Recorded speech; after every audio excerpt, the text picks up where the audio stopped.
जय सिया राम दोस्तों। टेम्सन instrument company का आईपीओ हमारा 20 अगस्त से खुलने जा रहा है। 24 अगस्त तक ये आईपीओ खुला रहेगा। तो काफ़ी लंबे टाइम बाद एक ऐसा आईपीओ आने वाला है जिसकी ग्रे मार्केट प्रीमियम में डिमांड काफ़ी अच्छी चलती हुई नज़र आ रही है। मोर देन 50% इस आईपीओ ग्रे मार्केट प्रीमियम चलता हुआ नज़र आ रहा है।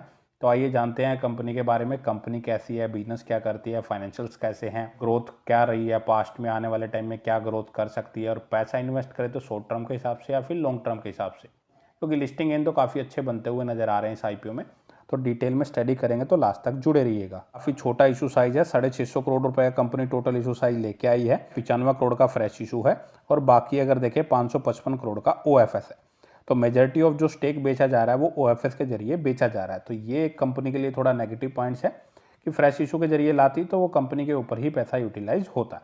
अब सारा का सारा पैसा प्रमोटर्स के खाते में मेनली जाने वाला है। कट ऑफ प्राइस की बात करें तो 300 रुपये का कट ऑफ प्राइस है। 50 शेयर कंपनी एक लॉट में ऑफर कर रही है। अलॉटमेंट की बात करें तो 25 अगस्त को पता लगेगा और 28 अगस्त के दिन ये आईपीओ मार्केट में लिस्ट होता हुआ नजर आ सकता है। रिटेल कैटेगरी के लिए मिनिमम पूरे के पूरे 15,000 रुपये की इन्वेस्टमेंट आपको इसमें करनी पड़ेगी। क्यूआईबी कैटेगरी के लिए अगर बात करें 50%, रिटेल के लिए 35% और एनआई के लिए 15% का कोटा इसमें रिजर्व रखा गया है। ये अब समझते हैं कंपनी के बिजनेस को, कंपनी बिजनेस क्या कर रही है। तो 35 सालों से ज़्यादा कंपनी का एक्सपीरियंस हो चुका है। 1990 में स्थापना हुई थी। अब कंपनी के प्रोडक्ट की अगर बात करें, टेम्परेचर सेंसर्स ये कंपनी मैन्युफैक्चर करती है, स्पेशलाइज्ड केबल्स ये कंपनी बनाती है और इलेक्ट्रिकल हीटिंग सॉल्यूशंस ये कंपनी प्रोवाइड करवाती है। टेम्परेचर सेंसर जो कंपनी मैन्युफैक्चर करती है 10.5% का मार्केट शेयर कंपनी ने कैप्चर किया हुआ है, तो वो एक एडवांटेज वाली बात है। इसके अलावा जो स्पेशलाइज्ड केबल्स में अगर देखें, जो टेम्परेचर एंड हीटिंग सेंसिटिव जो वायर्स होती हैं, कस्टमर की रिक्वायरमेंट के अकॉर्डिंग कंपनी उनको कस्टमाइज करके वो वायर्स बनाती है। जो सेंसर्स कंपनी बनाती है वहाँ से 47% के आसपास इनकम आती है कंपनी की। जो केबल्स बनाती है स्पेशलाइज्ड, वहाँ से 36% के आसपास, और बाकी बचा हुआ अगर देखें जो इलेक्ट्रिकल हीटिंग सॉल्यूशंस प्रोवाइड करवाती है, 16 से 17% की इनकम कंपनी की वहाँ से जनरेट होती है। 1000 से ज़्यादा यूनिक कस्टमर्स को अपनी सर्विसेज दे चुकी है। इंडिया में तो बिजनेस कर ही रही है, 80 से ज़्यादा कंट्रीज में एक्सपोर्ट भी करती है, जिसमें अगर देखें United Arab, Germany, Poland, Asia Pacific, middle east, Europe, north America जैसी जो कंट्रीज हैं वो शामिल हैं। इंडिया से अगर देखें 73% के आसपास की कंपनी की सेल जनरेट होती है। एक्सपोर्ट्स में अगर हम देखने जाएंगे तो वहाँ से 27% के आसपास की इनकम जनरेट हो रही है। तो मेजॉरिटी ऑफ इनकम जो कंपनी की है वो इंडिया से आती है। फाइनेंशियल वाइज भी अगर देखेंगे वहाँ पे भी काफ़ी अच्छी ग्रोथ दिखा रही है कंपनी।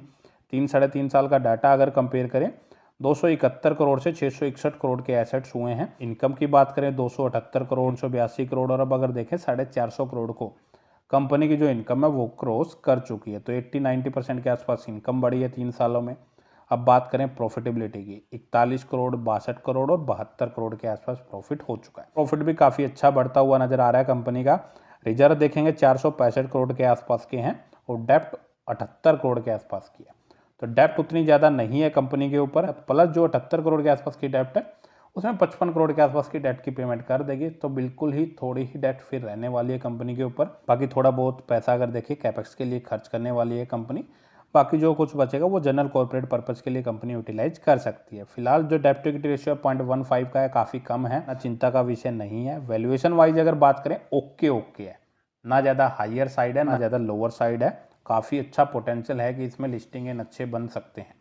मार्केट कैप देखें, एक स्मॉल कैप कैटेगरी का स्टॉक रहेगा, 2500 करोड़ के आसपास की मार्केट कैप है। तो वॉलेटिलिटी लिस्ट होने के बाद काफ़ी ज़्यादा रह सकती है। तो अब बात कर लेते हैं कि पैसा कितना बन सकता है इस आईपीओ में। बेसिकली आईपीओ में जो पैसा लगा इन्वेस्ट करते हैं वो लिस्टिंग गेन के हिसाब से ही हम इन्वेस्ट करते हैं कि पैसा कितना बना सकता है। तो 154 रुपये ग्रे मार्केट प्रीमियम चल रहा है, जो कि 52% के आसपास चलता हुआ नजर आ रहा है। तो 7,500 रुपये के आसपास का प्रॉफिट तो नॉर्मली बनता हुआ नजर आ रहा है करंट ग्रे मार्केट प्रीमियम के अकॉर्डिंग। बाकी डिमांड और अच्छी आती है, सब्सक्रिप्शन अच्छा होता है, तो ये बढ़ता हुआ भी नजर आ सकता है। ऐसे में अगर देखें कंपनी के पॉजिटिव पॉइंट्स की अगर बात करें, मेनली बिजनेस काफ़ी यूनिक है, कस्टमर के अकॉर्डिंग बिजनेस कर रही है। यूनिक उनको प्रोडक्ट सप्लाई जो करती है उनकी कस्टमाइजेशन करके कंपनी प्रोडक्ट सप्लाई करती है। डिमांड काफ़ी अच्छी है, सेल्स ग्रोथ काफ़ी अच्छी है, पास्ट की हिस्ट्री काफ़ी अच्छी रही है और काफ़ी लंबे टाइम से 35 सालों से ज़्यादा कंपनी का एक्सपीरियंस हो चुका है। ग्रे मार्केट प्रीमियम में भी काफ़ी अच्छी डिमांड चल रही है, तो मेनली चल भी अच्छे हैं। लिस्टिंग गेन तो काफ़ी अच्छा मिलने वाला है। अगर मैं खुद की बात करूँ तो मैं सिर्फ लिस्टिंग गेन के हिसाब से ही पैसा इन्वेस्ट करने वाला हूँ, क्योंकि लिस्टिंग पे अगर 60-70%, क्या पता 80% का अगर लिस्टिंग गेन मिल जाता है, अगर 50% भी मिलता है नॉर्मली, तो काफ़ी अच्छे लिस्टिंग गेन है। तो मैं अपना लिस्टिंग इन लेके बाहर निकल जाऊंगा। मेनली लॉन्ग टर्म का व्यू मैं तब करूंगा, आने वाले 1-2 क्वार्टर्स के रिजल्ट को कंपनी के मैं मॉनिटर करूंगा, उसके बाद ही अपना व्यू बनाऊंगा। क्योंकि आने वाले टाइम में अगर रिजल्ट में थोड़ी भी खराबी आती है, रिजल्ट थोड़े भी ऊपर नीचे आते हैं, तो स्मॉल कैप कैटेगरी का स्टॉक है तो काफ़ी भयंकर गिरावट भी देखने को मिल सकती है। तो लॉन्ग टर्म वाले अपना व्यू अगर करें तो प्लस एंड माइनस के लिए दोनों के लिए तैयार होकर चलें। शॉर्ट टर्म के हिसाब से देखें तो लिस्टिंग एंड तो काफ़ी अच्छा बनता हुआ नजर आ रहा है। बाकी ओवरऑल चॉइस आपकी है, जो भी डिसीजन ले एक बार कंपनी को डिटेल स्टडी करके जरूर चले। आपको कंपनी और उसका बिजनेस मॉडल कैसा लगा, क्या आप अप्लाई करेंगे, कमेंट करके जरूर बताइएगा। इस वीडियो में इतना ही। अगर आपको वीडियो अच्छी लगे तो वीडियो को लाइक और चैनल को सब्सक्राइब करना ना भूलें। जय सिया राम।